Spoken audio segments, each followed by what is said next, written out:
Let's push. I have to do long division to figure out how many SMGs there are now in Fortnite. The game is in such a bad spot right now. You have to be trolling, dude. I don't understand. What are they thinking? Increase the time between subsequent turbo build placements from 0.05 seconds to 0.15? What? Why would they do that? No way. And you hear that Infinity Blade as well. He's still alive, breaking through everything. Number 9, number 10 for Nice with the Infinity Blade. Sing, sing, sing, sing, sing, sing, sing. He only has to connect one time. Here it is. That is so frustrating. There's planes.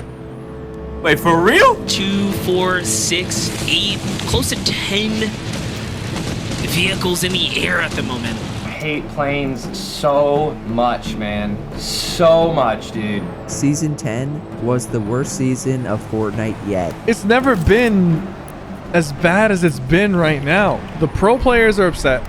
The content creators are upset. What's going on, man? I feel like there's no communication. When Fortnite Battle Royale was released back on the 26th of September 2017, the potential outcome for what had been created was completely unspecified. Alright, here we go. I want Timmy dead! A new free game in the Battle Royale genre? I mean, come on, there was already PUBG and this new Fortnite game was completely free for anyone to download. How good could it possibly be? Well, some of these aspects that were considered negatives in the beginning would go on to make the game one of the most successful games ever released into gaming. Oh, I'm not even, no! 20, baby! Let's go! However, things started to go wrong around late Season 4. So irritated, man. Can't wait for freaking Call of Duty to come out, man. Awful updates and mass complaints from the community began to roll in. Playground mode completely flattened the skill gap. SMGs began to overtake the beloved shotgun meta that made the game so fun in the first place. What? Infinity first place. What? Infinity Blades, planes, mechs, and a bunch of brainless updates has caused the game to slowly lose popularity since its peak in July 2018. But was it just the bad updates? Or was it the fact that people just lost interest in the game over time? This same old shit is boring. Buckle up, boys, as we cover the rise and fall of Fortnite Battle Royale. I want you to cast your mind back to mid-2017. Where were you? For some of you it might feel like a long time ago in a place far from where you are now, and for some others listening it might feel like just yesterday. Well, for a team of developers at the relatively unknown Epic Games, mid-2017 is what we might call the calm before the storm. Because on the 25th of July 2017, a project that had been in development for over 6 years was ready to be released to the general public. This special project was the now popular Fortnite. Hurry up out there, Ramirez!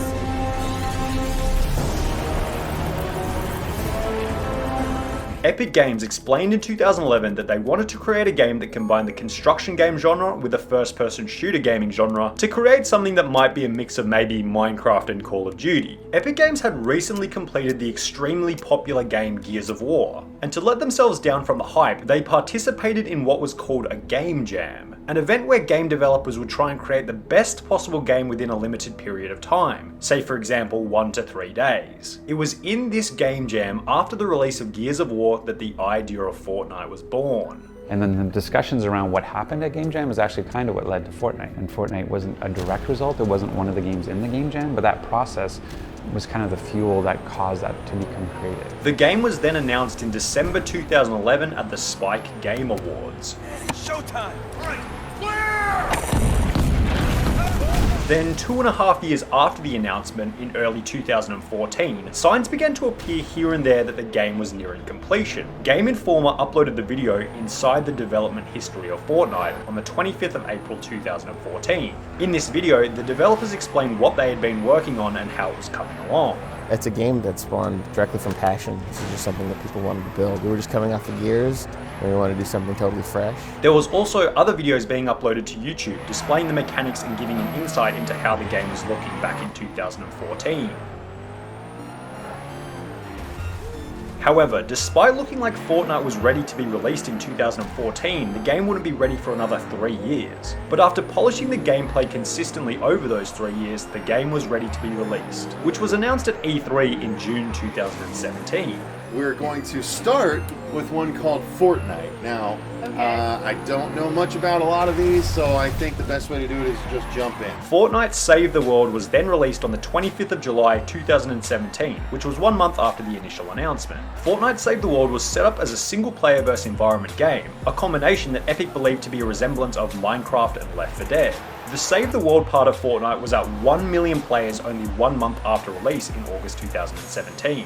However, there was a bit of a problem with Save the World. There needed to be more of a PvP aspect to the game. Sure, versing monsters all the time was kind of fun, but the game lacked a gripping competitive aspect.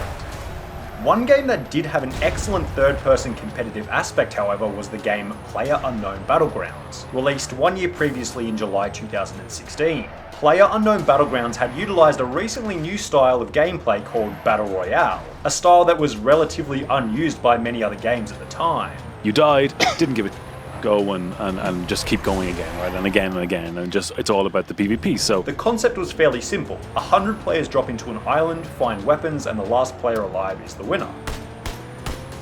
The gameplay style was extraordinarily competitive and fun, but wasn't used by many games besides PUBG, H1Z1 and some other smaller titles at the time. Epic Games noticed this and spotted a gap in the market, and this is where things just seemed to kind of align for Fortnite. They had a game where you could shoot like Call of Duty and build like Minecraft, as well as an opportunity to integrate their game into the Battle Royale genre. However, Epic Games didn't only draw inspiration from the success of PUBG, they also drew inspiration from the success of another huge game at the time, League of Legends. League of Legends had taken a slightly different route to monetize their game, which Fortnite eventually adopted. Rather than just charging a fee up front to play the game forever, they actually gave the game out for free, with monetization coming from cosmetic in-game purchases. This also kept the player base strong as there was no barrier to downloading the game if you were a new player, which obviously Epic Games liked. Epic Games there to downloading the game if you were a new player, which obviously Epic Games liked. Epic Games then took all of these aspects, the free game, the building, the shooting, the battle royale, to create the now popular Fortnite Battle Royale, which was released to the public for free on the 26th of September 2017. Fortnite Battle Royale was an instant success. The fact that the game was free to play removed any hesitance for a potential player to at least try it out. Only 2 weeks after release, the game had hit 10 million players, 10 times what Save the World was able to achieve in its first month. The fact that everyone was on a similar skill level at the start meant everyone had an equal chance of winning, and the possibility that the next game could be your first victory royale.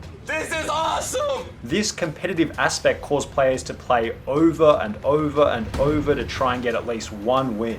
And by the time you did win, it was over, you were hooked. The addictive nature of the game was incomparable to any other game available on the market. Many huge streamers then began catching on to how fun the game was, with people such as Ninja. Oh, wait, what's up? Oh, hello! Summit. Kind of chilling for now. Right below. Nice. And CDN the Third, switching their primary streaming focus to Fortnite. Yes! Let's go! Let's go! 50 kills. Then these streamers began to experiment with crazy ideas on stream, such as rocket riding, which were clipped and shared extensively on social media, bolstering the growth of Fortnite even further. Oh! A third one!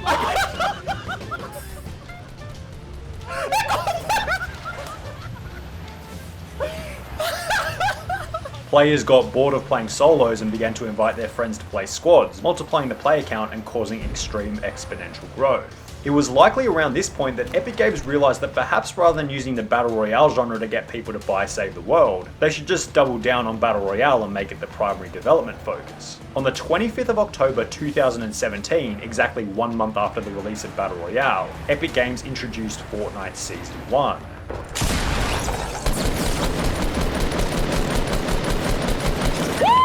That's what I'm talking about, baby! Season 1 wasn't much different to the previous month. However, Epic Games introduced what was called the Item and Season Shop, where players could purchase cosmetic items and pickaxes for real money. The first example of Epic Games monetizing the Battle Royale aspect of the game.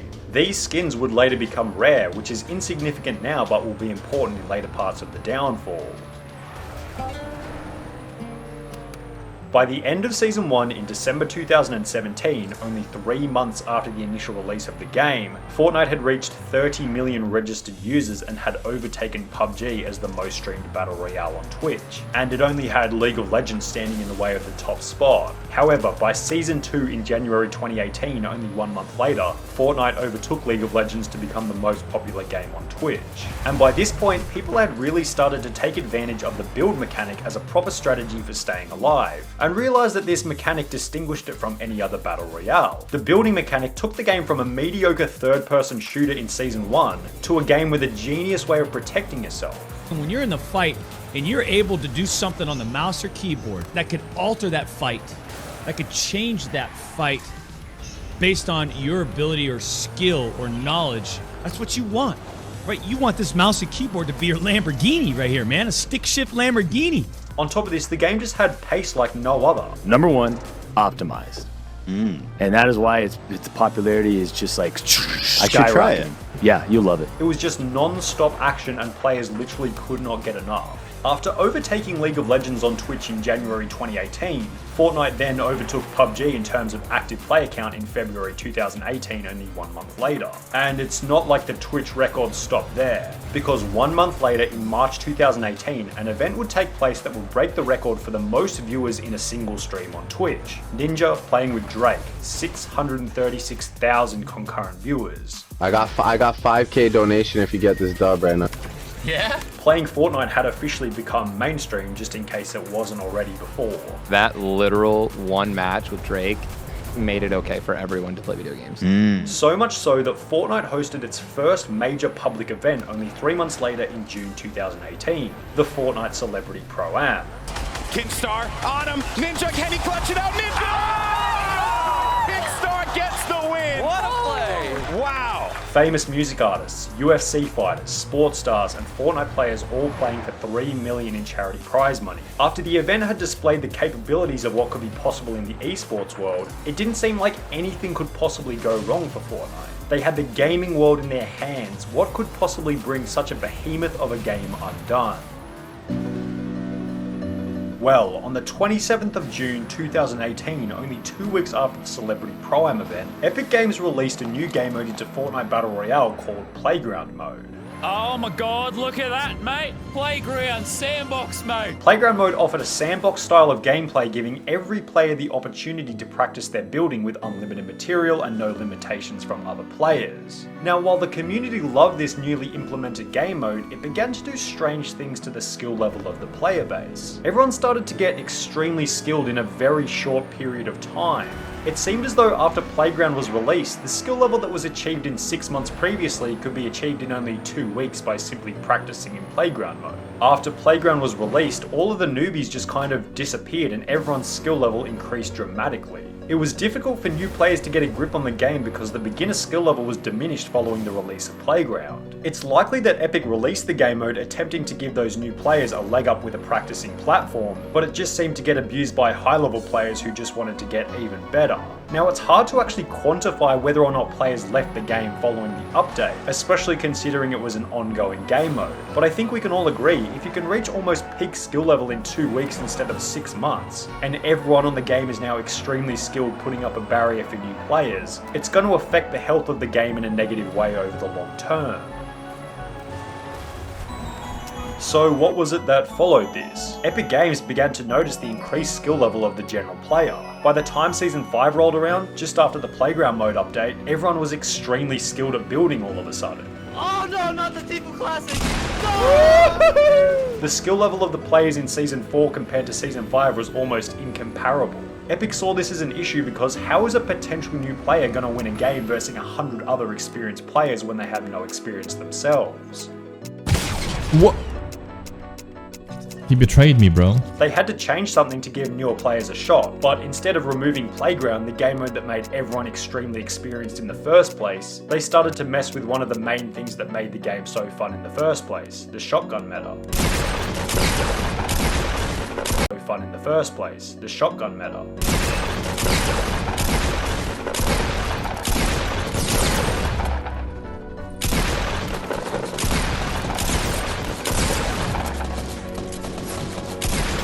The The most effective close quarter weapon at the time was the range of shotguns, with submachine guns in the background as a secondary. Epic Games hatched a plan to increase the strength of the submachine gun range in the hope that newbies could just shoot through builds instead of learning how to build themselves.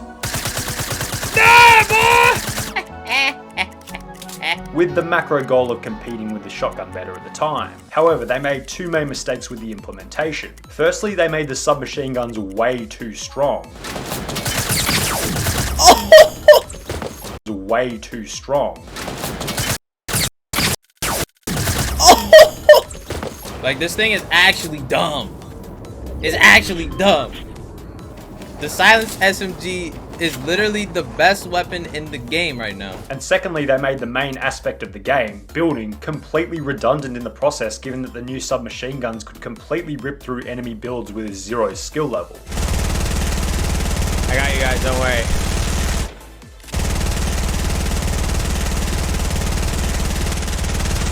Epic introduced a new submachine gun in the first update of Season 5 on the 17th of July 2018. However, Epic Games didn't really feel as though it did what they desired, so they added the P90 only 1 week later on the 25th of July. And this weapon was absolute carnage. No.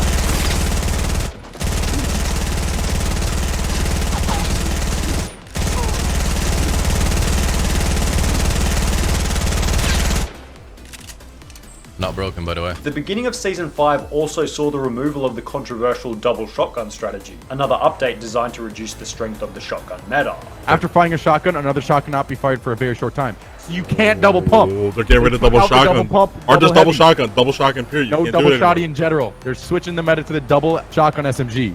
They're switching the meta. It was at this point that everyone kind of started to realize what Epic was trying to do with the meta. It only took about 2 seconds of critical thinking to realize that they were trying to give new players the edge. But they made the new submachine gun so strong that people just stopped playing for a day or two until they fixed it. The almost laughable part about the update was that the people who the gun was put in for, the newbies, were complaining about the P90 in the same way that the pros were. After the update, it seemed to become trendy to start hating Epic and complaining about Fortnite. Over a 1-month period between Season 4 and Season 5, everyone went from thinking it was the greatest game ever created to a game doomed and destined for failure. Looking back, perhaps a self-fulfilling prophecy. Then various videos started to come out with titles along the lines of, "Is Fortnite dying?" We're on the cusp of something great, and I'm not really sure if it lasts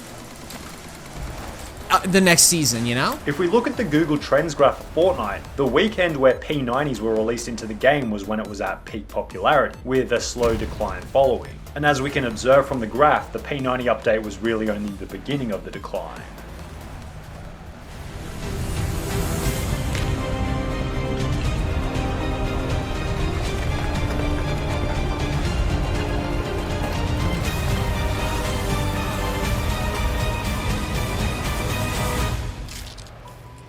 Fortnite Season 6. The previously discussed SMG problem that was seeing many players leave the game had been fixed to some extent with various nerfs. Are they still worth like using and doubling up and all that? They're fine at very, very close range, but they're not like stupidly broken at far range anymore, you know? However, shotguns still hadn't been returned to their former glory, and Season 6 brought its own set of problems.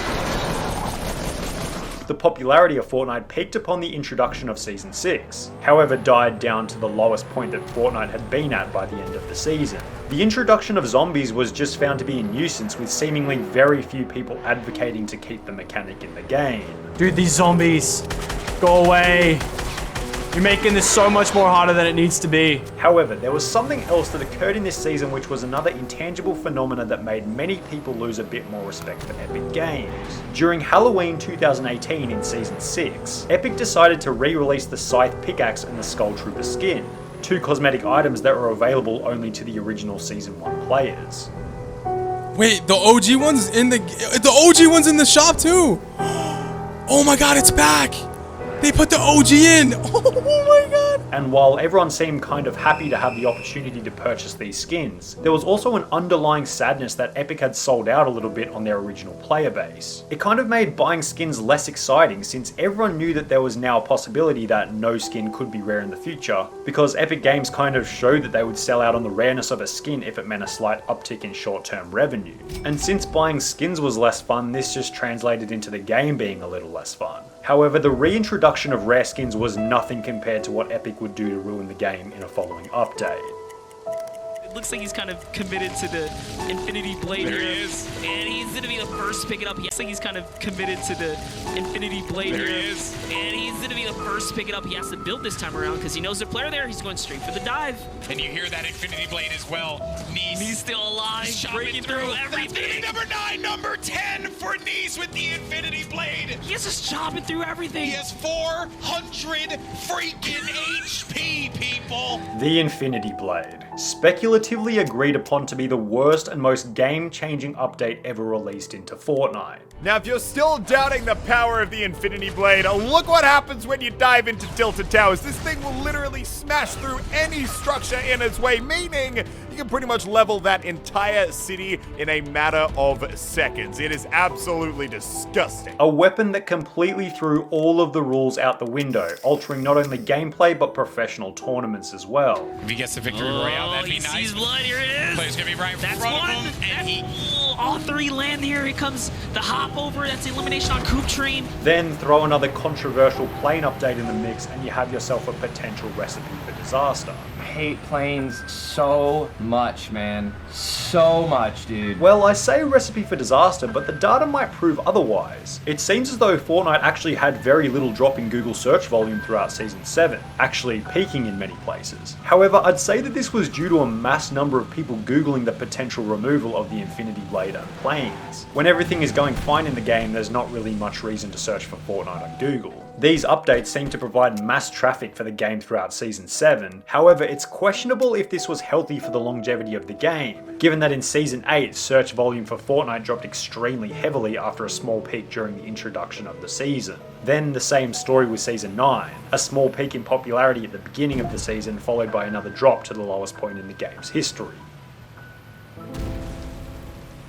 The beginning of Season 10 then returned the popularity of the game back to where it was in Season 8. The season was marketed as Season X, which added a little bit of excitement for what was to come in the season. However, as you might guess, the season itself came with its own set of challenges. It seems as though Epic didn't really get the message that players didn't enjoy ridiculously overpowered and unbalanced meta within Fortnite, because Season X began with a new update that some might argue was the most unbalanced update to come into the game since the Infinity Blade. It's the Infinity Blade.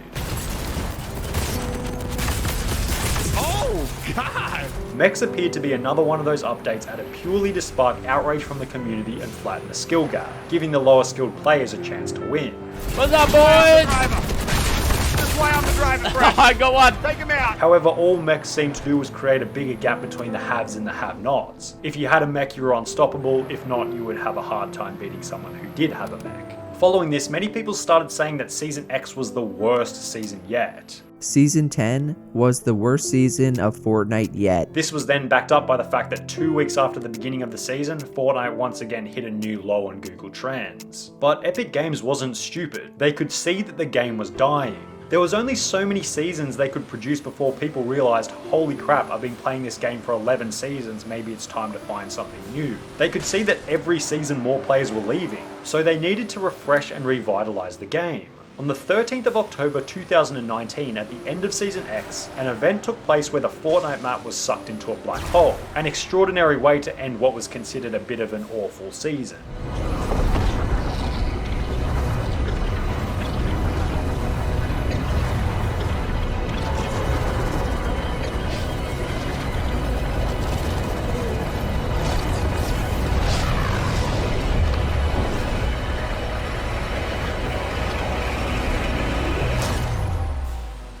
But when the next season was supposed to start, nothing happened.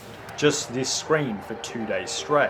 No one could play Fortnite, which caused the Fortnite search volume to skyrocket to a level never seen before. Because I guess if you're not playing Fortnite, you're probably Googling Fortnite, right? Then, after 2 days of silence, which was likely a publicity stunt to get everyone hyped and talking about the game again, Fortnite Chapter 2 was released.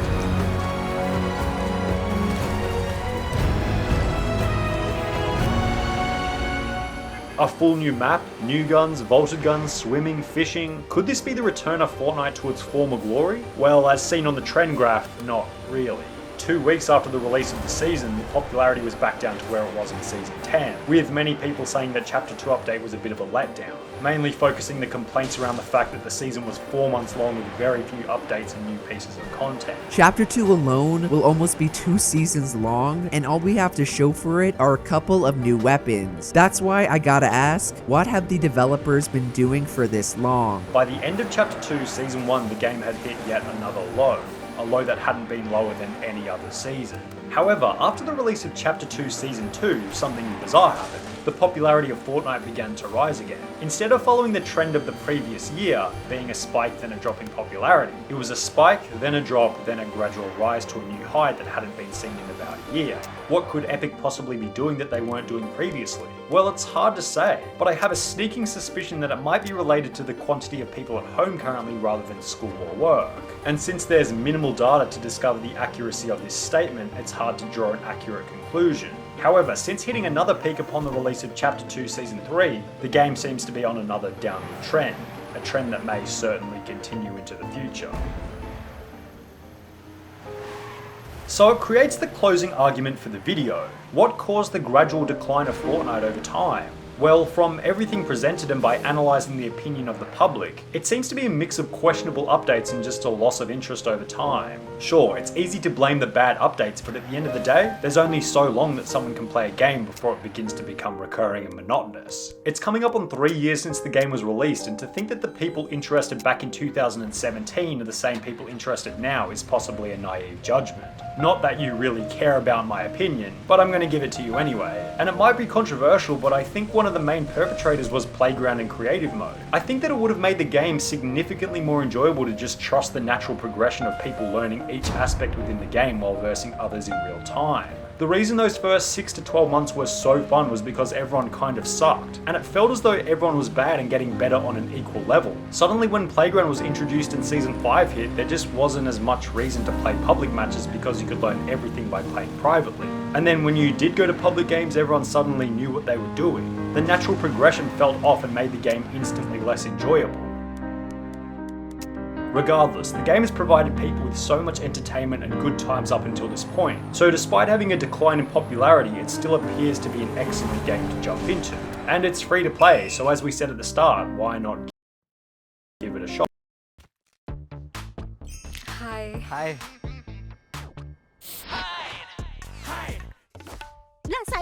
సాధారణ డియో వాడరా? సాధారణ డియో కేవలం కొన్ని గంటల వరకు దుర్వాసనని hide చేస్తుంది. సమర్పిస్తున్నాం కొత్త dual action axe. దుర్వాసనని పోగొడుతుంది, fragrance మేల్కొల్పుతుంది.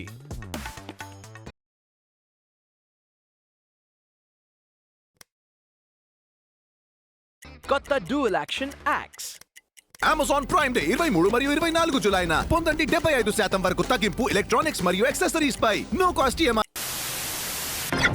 What is up, Drumbler Nation? I'm your host, Killer Keemstar. Yo, everybody type in the chat, Alex is a stupid name. Do you have any idea how fast I am?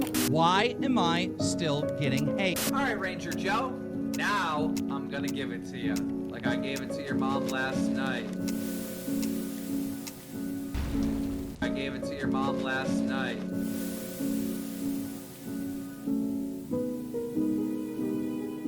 I'm sure that 90% of you watching right now already know who Keemstar is, on the surface at least. You know Keemstar to be the love-to-hate veteran gnome YouTuber from Drama Alert, but perhaps you don't know the full story of Keemstar. And when I say full story, I mean full story. Where he came from all the way up until where he is now. How did Keemstar go from an upstate New York legal collections officer to one of the most influential drama reporters in YouTube history? Following hours and hours of extensive research, I bring you the Keemstar documentary. Let's go back to the very beginning. Before Drama Alert, before H3H3, before even Black Ops trolling. How did Keemstar even get into YouTube? Back in 2009, a very unknown to the world individual by the name of Daniel Keem was working at an attorney's office doing legal collections in upstate New York. I was never planning to do YouTube, right? I worked at an attorney's office. I did collections, legal collections. One night, after getting a big bonus check from work, Mr. Keem of upstate New York got extremely intoxicated at a bar. He came home and started trolling people on Xbox. Took everyone in the office out for drinks, got completely wasted, Went home, got on Xbox Live, and just started talking shit to people because that's what I like to do. And I was especially really drunk. But it turns out someone was recording his trolling and uploaded it to YouTube. And someone actually recorded me in that game and put it up on YouTube. And I had no idea that I was on YouTube or anything, but like the next day I get on Xbox Live and my messages are just filled. I saw your YouTube video, you're hilarious. I feel like I'm a gorilla with a baseball bat fighting a retard with a spoon. The person that uploaded Keem's trolling then invited Keem to join their trolling group, which at the time was known as FAG, Federation of A-Hole Gamers. He goes, dude, you're the funniest dude like I've ever heard, best trash talker. He's like, you should make videos with us. We just formed this group. We're like, you know, messing with kids, talking trash to them in this game. Daniel Keem accepted FAG's offer, and the first of many Keem Star channels was then created on the 1st of October 2009, which was named XDJ Keemstar. At the time, Keemstar had his own channel as well as a group for the FAG members. Hi guys, my name is DJ Keemstar. Whether you are an MLG tryhard or just playing to have fun, gamers have always laughed hysterically at the videos that the FAG has created. The FAG channel absolutely blew up in the early days of YouTube, reaching 250,000 subscribers in 2009, which Keemstar believes to be the equivalent of about 10 million subscribers in recent times. I mean, we got 250,000 subscribers, which back then was like, in 2009, that was like literally having like, I don't know, 10 million subs today, right? Yeah. The FAG channel blew up because they had such an unfiltered, over-the-top, hilarious trolling style that no one else had the courage to replicate at the time. Oh, I want you on your back. Oh no, I want you.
knees.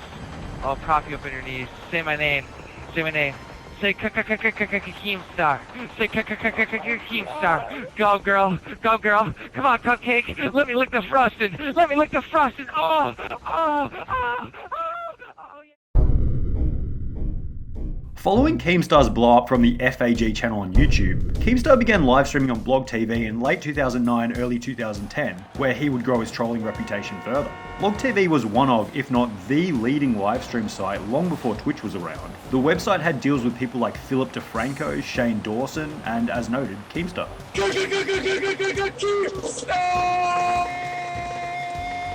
Keemstar claimed to be getting around 2,000 to 3,000 viewers every single night while streaming and trolling on Halo 3. I was doing all my pranks and all my trolling and all my trash talking and all my different characters that I would do in Halo 3 in front of a live audience.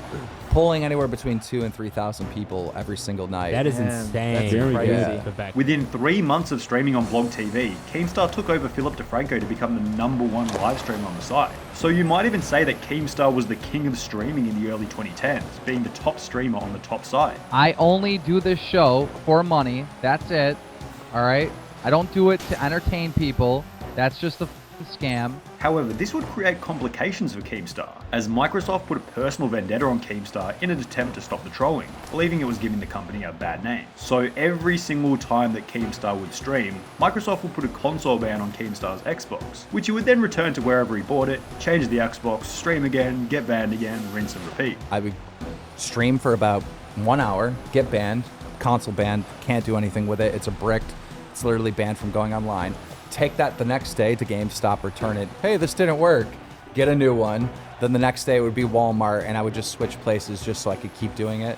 That became so stressful and so much hell that I needed to find something else to do because Microsoft was trying to shut me down. Keemstar would also begin live streaming on a website called Battlecam, which was launched in 2010 by billionaire Alki David. The site was set up like this. 2 people would have a verbal argument or conversation, and the people watching would vote for who stays in and gets voted out. Keemstar would bring his army of 2,000 plus viewers from Blog TV and have them consistently vote for him, so whoever came up against Keemstar had absolutely no hope of staying in the spotlight. This is where the infamous "Alex is a stupid N-word" clip came from, a video that has absolutely haunted Keemstar to this day. This is how the story goes as told by Keemstar. Battlecams was a site where anything could be said. There was no being nice, there was no being respectful like Twitch these days. Keemstar as well as an African American by the name of Alex were moderators on the site. Alex began to make jokes about Keemstar being Italian, highlighting Italian stereotypes to throw at Keemstar. In retaliation, Keemstar got everyone from the chat to call Alex a stupid.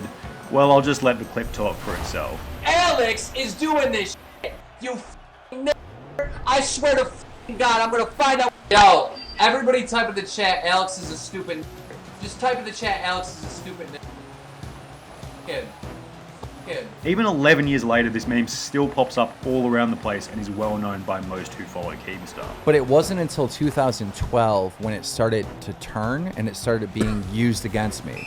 Like, because the internet changed, right? Like, if you're a racist, you're... So let's do a little timeline check. It's 2010. Everything seems to be going well for Keemstar. He's the protagonist on a huge YouTube channel called FAG, #1 streamer on Blog TV, moderator on Battlecams. He clearly had a solid following and audience. However, Keemstar's audience dynamic was quite strange. There was a load of people who hated him because they believed he was brash and disrespectful. But on the other hand, people loved him because he had no filter and didn't care what anyone thought of him. We can observe this dynamic as articulated with this screenshot of his original YouTube channel from November 2009. So with this in mind, Keemstar began to build up a reputation as someone who was willing to say literally anything, which people found admirable, and it's safe to say that this is a trait he's carried on to this day. However, having this trolling toxic audience where Keemstar had an army of people who hated him started to work against Keemstar. Keemstar decided that he was going to join one of the YouTube networks as we covered in the Machinima video. Turns out the network that he decided to join was run by a hacker, but Keemstar was promoting the network, meaning that people were joining the network under Keemstar's recommendation then being hacked by the owners. This ultimately had Keemstar banned from YouTube and blacklisted so he couldn't make any account on YouTube without it being deleted.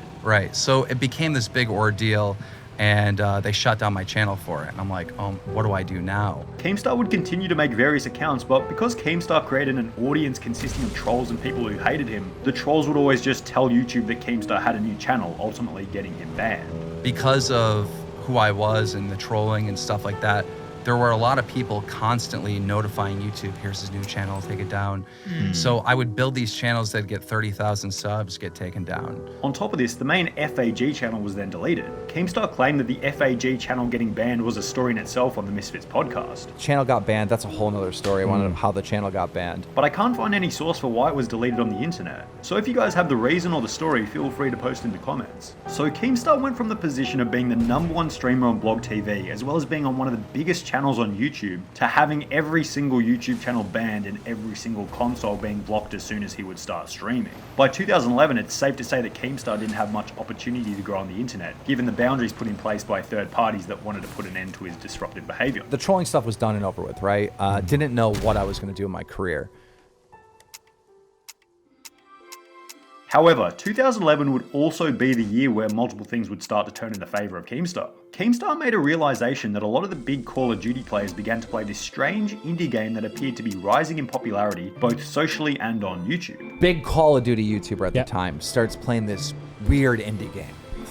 What is this 8-bit weird indie game? All right, just it makes no sense to anyone, right? A game that he believed to have the potential to take the spot as the #1 game at the time. This game was what we now know as Minecraft. Oh my god, oh my god, oh my god! However, Keemstar noticed one main issue with this Minecraft game. It was only available on computer, and there were hundreds of thousands of people wanting to play it on console. Minecraft on a console, and that's an awesome idea, and if someone could do it and do it right, it would be amazing. I would play it pretty much every day. It was around the same time that Keemstar started to get notified of a Minecraft ripoff that was coming to Xbox by the name of FortressCraft. The stars just seemed to align for Keemstar here. Thousands of kids wanting to play Minecraft, they all have consoles. There was an amazing opportunity here and Keemstar wanted to get in on it. Get me in contact with this dude. So I got in contact with that dude. Keemstar then got in contact with the creator of the game and offered to promote the game in exchange for a cut of the company. The owner of the game was reluctant at first, so Keemstar had to do something in order to show the owner that he could really make things work for this game. I go, okay, I'm going to promote this game for 24 hours. I fired up and I'm just going to prove to you what I can do. Keemstar had all of his fans spam every YouTuber and gaming website in order to let everyone know that this Minecraft for Xbox game was coming out. Like, oh, this game is coming, Minecraft clone is coming, da-da-da-da. Within 24 hours, this game has so much publicity. Every gaming website does an article on it. This proved to the owners of the game that Keemstar could be influential in the growth of FortressCraft. The owners then gave Keemstar 30% ownership of the game, which was followed by 2 million sales once the game was released. The guy gives me 30% ownership of the game, and the game comes out, and it sells 2 million copies. So what did Keemstar have at this point? Well, he had a bunch of money, but still not really any online presence. He bought himself a new car and a new house, but probably figured out having a lot of things and nothing to do is a pretty unfulfilling life. Keemstar wanted to get back into the internet world. He wanted to start working again. I needed a new shtick because, you know, the trolling in online games, it wasn't the hit thing that it was before. There were so many other people that were doing it at that point. It was also around this time when another YouTuber had recently blown up on the website. A YouTuber that these days is subject to much controversy, but at the time was considered an absolute legend. I'm talking about the one and only Use Me Blade. Keemstar and Blade began to form a friendship following Keemstar and Blade accidentally getting in contact with each other. I was like, dude, can you get me in a Skype call with this Keemstar guy? So getting this call and Keem's like, Blade, bro, huge fan. Because Keem and I both kind of started at the same time. Blade then decided to move from Seattle to Buffalo to go and live 5 minutes from Keemstar. Keem has a girlfriend and a daughter. He can't move. I had no restraints, so I moved from Seattle to Buffalo and got a house about 5 minutes away from Keem's. Blade and Keemstar then began doing the Bad Kid podcast, which was very popular and blew up. However, Keemstar was blacklisted from YouTube, so the channels kept getting deleted over and over again. Started a podcast with one of my friends called The Bad Kid Show. That blew up, but the channels kept getting deleted and shut down and shut down and shut down. So we make new channels and just keep doing the podcast, right? Keemstar and Use Me Blade then began getting really addicted to the show Newsroom while living close to each other in mid-2012. Got addicted to this show called Newsroom on HBO. Like addicted. Like I was in that world. Newsroom was a political drama series on HBO that ran from 2012 to 2014. The show was based on a fictional newsroom covering politics. Keemstar got so into the show that he started to realize that an idea like this might actually be able to work on YouTube. There was the occasional beef going on between people, but very few people reporting on it or even mentioning it. So Keemstar would go on Twitter and jokingly report on the beef between YouTubers as a meme. When people started like fighting back and forth in the COD community at the time, on Twitter, I would like shoutcast it. I would say, you know, so-and-so said this about so-and-so, hashtag drama alert. Then the idea of drama alert in video format began to crystallize for Keemstar. And then one day, beef broke out between a guy called Whiteboy 7th Street and Blame Truth. And I said, I'm going to make a video and I'm going to read the tweets back and forth and make it in an organized manner where people can understand exactly what took place. So that's when Keemstar and Blade came up with the official idea of drama alert. I remember being in Buffalo watching Newsroom with Keem, and that's where I think it's we came up with the whole concept of drama alert. And then obviously it took off there. The first drama alert video was then uploaded in what Keem says to be early 2012. What year would that have been? Early 2012. Yeah. However, Newsroom didn't get released until June 2012, and Keemstar stated in the No Jumper interview that it was actually 2013. So we'll go with 2013. What year was this? This was like 1942. 2013, I think. The very first drama alert video was based on some drama going on between two Call of Duty YouTubers, Blame Truth and Whiteboy 7th Street. And I decided to make a video once on these two YouTubers that were fighting, Blame Truth and a guy called Whiteboy 7th Street. And when that video took off the way it did on a channel that was just brand new that I just started, that's when I knew that holy shit, I was onto something. And I went on to create Drama Alert. This video exploded, getting 100,000 views in the first 24 hours on a brand new channel. I got 100,000 views on a brand new channel. Jeez, that's massive. 24 hours. Following this, the channel got 30,000 subscribers in the first 30 days, with every single video having over 100,000 views. This rare screenshot of Drama Alert from the 4th of January 2013, approximately 16 days after the creation of the channel on the 19th of December 2012, shows the channel already having 593,000 views and 24,500 subscribers. There's been 593,000 views and 24,500 subscribers. There's very few channels that can boast that many views and subs only 2 weeks after starting. However, we can't forget, Keemstar was still blacklisted on YouTube. He wasn't allowed to make a channel without it being banned. So from late 2012 all the way up until early 2014, Keemstar had 4 different Drama Alert channels that all got banned after hitting 100,000 subscribers. In 2014, I had 4 channels get over 100,000 subscribers that they shut down. It was only when Keemstar created the now huge Drama Alert channel on the 15th of June 2014 that Keemstar finally figured out a way to get around him getting banned every single time he started a new channel. Eventually, I teamed up with Freedom.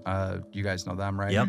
And they went to YouTube and figured out a solution where I could just be on the channel, but technically not own it because it's not my name. And so Keemstar finally had the ability to grow a channel without the risk of being banned. He was like a dog off a leash in an open field. But giving Keemstar free speech would also come with its own set of problems and controversies, as might be predicted from his line of reporting. Keemstar remained relatively low profile from mid-2014, creating his Drama Alert episodes and growing steadily in size. Keemstar had a burst of 106,000 subscribers in the month of December 2014, so you can say that Keemstar was well and truly established as a drama YouTuber by 2015, which happens to be the same year as Keemstar's first big Drama Alert controversy, specifically the Bashiverse controversy of April 2015. Now, Keemstar states that he thinks the best story he believes to have ever covered is the Bashiverse story, as it was never ending and became so elaborate and ended up having a global reach. I would say that the best story that I ever covered was the Bashiverse story, because it was never ending. The story just kept going and going and going and going, and it became so elaborate. However, many people in the YouTube community criticized Keemstar for belittling Basher, destroying his YouTube career and basically driving him off the internet. You got to make videos every day. For the last 6 months, you haven't done shit. You just fucking gave up. You let Jarrett or Garrett or whoever calling you a pedo win. You let them win, and you can't do that. However, it creates the age-old argument that Basher shouldn't have been doing the things that got him on Drama Alert in the first place. So it's hard to blame Keem, but it's just another stupid thing to endlessly argue about. I'll let you draw your own conclusion. And Keemstar just keeps freaking, it's just constant barrage. Like, all my videos are like, I've been up for so long and I'm so stressed right now. However, this controversy was only minor compared to what Keemstar would do only 8 months later in January 2016. On the 9th of January 2016, Keemstar would make what he called the biggest mistake of his YouTube career. The biggest one is probably, getting a story wrong. And that was the 65-year-old guy, Tony, the RuneScape player. Keemstar accused 62-year-old RuneScape Twitch streamer RS Glory and Gold of being John Phillips, a convicted felon who was in jail for being interested in children. One of the people in the Drama Alert team had created the story for Keemstar to read out, which Keemstar did without double checking whether the information was accurate. Well, it turns out the information was very much not accurate at all. Come to find out, completely wrong. I'm like, how did this get in here? I start tearing up my manager. I'm like, how the hell did this get in here? The person who put the story in for Keemstar to read only verified the story by simply saying that the Twitch streamer and the person in jail looked similar. And he goes, yeah, we verified it by matching the faces. They were looking at the picture of this guy that was arrested for being a pedophile and looking at this dude's stream, and they were like, yep, looks like the same guy, good enough. Did you hire 4chan? Obviously, the 62-year-old RuneScape streamer was devastated by the allegations, as people were coming into his stream accusing him of something that he clearly didn't do. I know who and what I am, and my real friends know who and what I am, and they stuck by me. Thank you very much for everything. Keemstar tried to make up for the allegations by offering the streamer $20,000 cash, but the streamer refused to take the money and just wanted his stream to be shouted out. They're like, look, we just want you to be Tony's friend. And then I quickly started to understand that by being Tony's friend, it meant that you have to shout out his stream. However, months after the incident, after all the hype had died down, the streamer expected Keemstar to continue to shout him out. And Keemstar was in a tough position because it was hard to refuse, considering Keem had put him in such a bad position to begin with. So then he starts hitting me up, right? And it's like a lot of guilt trip, like, hey man, can you shout me out? And how am I supposed to say no? I can't say no. So I start shouting him out. After shouting the streamer out over 50 times, Keemstar got very sick of shouting him out and stopped. At which point, the 62-year-old streamer started saying that Keemstar had ruined his life and career from the initial allegations. Eventually, as you might guess, Keemstar got pretty sick of having to be a crutch for this streamer who was accidentally accused. As